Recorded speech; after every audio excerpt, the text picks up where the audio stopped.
Lecture audio du conte La fiancée blanche et la fiancée noire de Jacob et Wilhelm Grimm par Valérie Alain.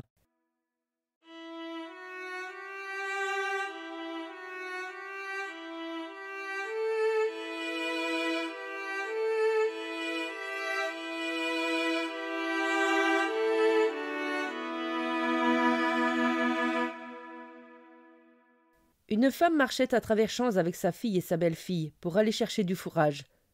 Le bon Dieu vient alors à leur rencontre sous l'apparence d'un pauvre homme et leur demanda « Où est le chemin pour rejoindre le village ?»« Si vous voulez savoir où est le chemin, vous n'avez qu'à le chercher vous-même, » répondit la mère. « Si vous avez peur de ne pas le trouver, emmenez donc quelqu'un avec vous pour qu'il vous indique la route, » ajouta sa fille. « Pauvre homme, je vais te conduire, suis-moi, » dit cependant la belle-fille. Le bon Dieu se mit en colère contre la mère et la fille. Il leur tourna le dos et les maudit en souhaitant qu'elles deviennent noires comme la nuit et laides comme le péché. Quant à la pauvre belle-fille, Dieu fut plein de miséricorde envers elle, et il la suivit, et quand ils furent arrivés près du village, il la bénit et lui dit « Choisis 3 choses et je te les accorderai. »« Je voudrais être aussi belle et pure que le soleil, » dit la jeune fille. Et elle devint aussitôt blanche et belle comme le jour. « Ensuite, j'aimerais avoir une bourse qui ne soit jamais vide, » dit la jeune fille. Le bon Dieu le lui donna aussi, mais il lui dit « N'oublie pas le plus important. »« Enfin, je souhaite aller au paradis éternel après ma mort, » dit-elle. Le bon Dieu lui accorda cela aussi, puis il lui dit adieu.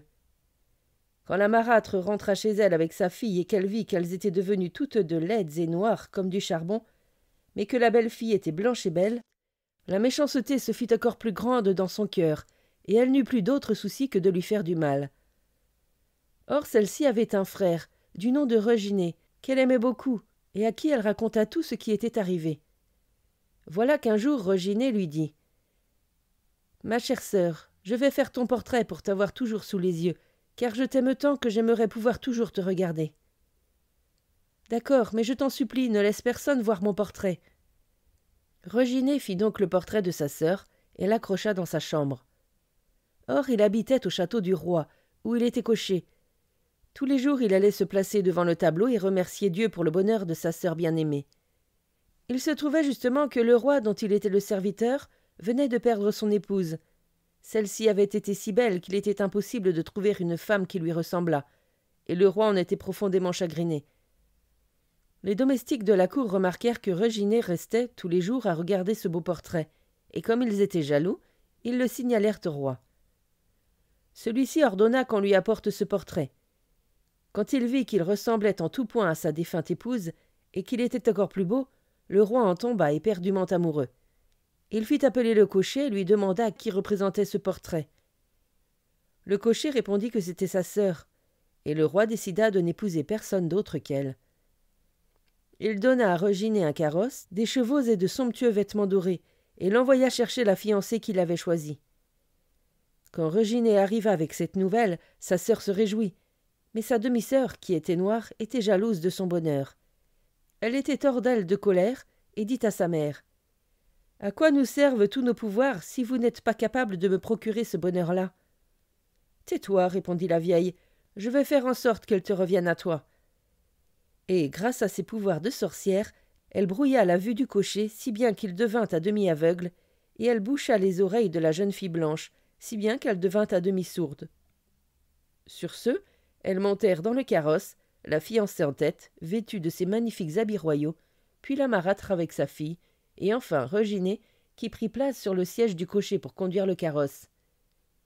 Ils étaient en route depuis quelque temps quand le cocher cria « Ma sœurette, couvre-toi, pour que la pluie ne te mouille pas, que le vent ne te salisse pas, et que tu arrives toute jolie chez le roi. »« Que dit mon frère bien-aimé » demanda la fiancée. « Ah, il a dit que tu devrais enlever ta robe dorée et la donner à ta sœur, » répondit la vieille. Elle enleva donc sa robe et la mit à la jeune fille noire, qui lui donna son méchant sarrau gris en échange. Un peu plus tard, le frère cria de nouveau. « Ma sœurette, couvre-toi, pour que la pluie ne te mouille pas, que le vent ne te salisse pas, et que tu arrives toute jolie chez le roi. »« Que dit mon frère bien-aimé » demanda la fiancée.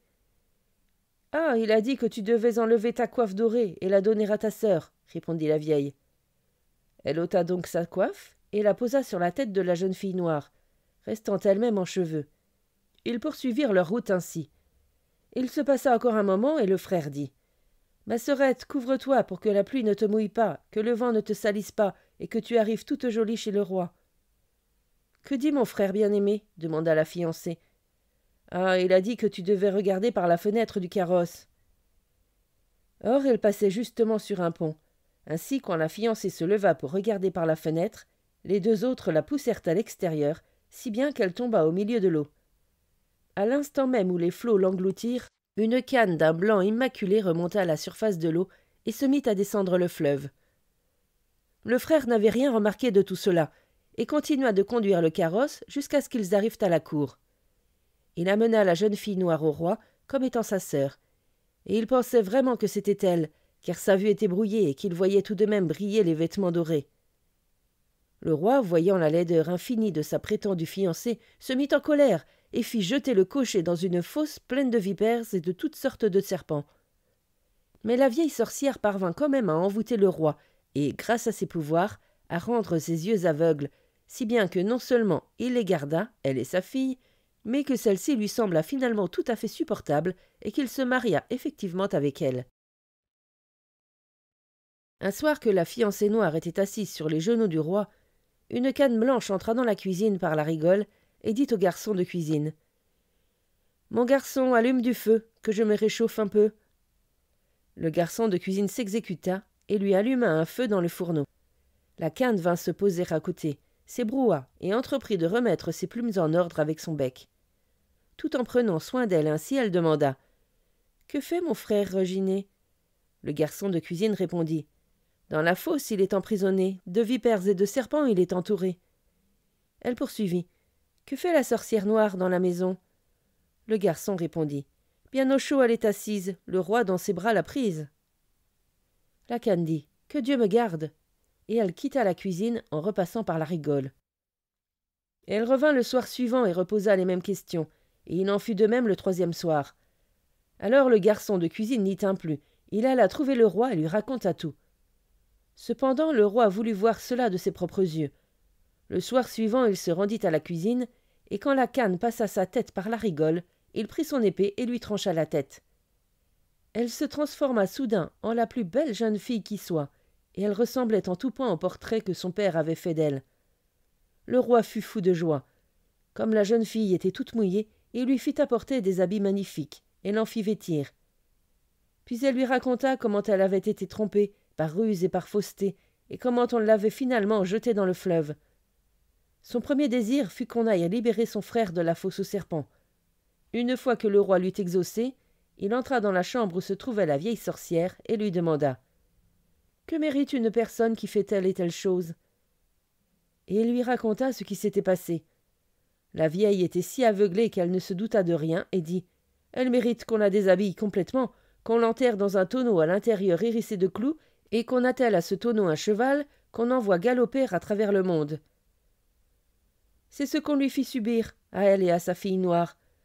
Quant au roi, il épousa la fiancée blanche et belle, et il récompensa son frère fidèle en faisant de lui un homme riche et estimé.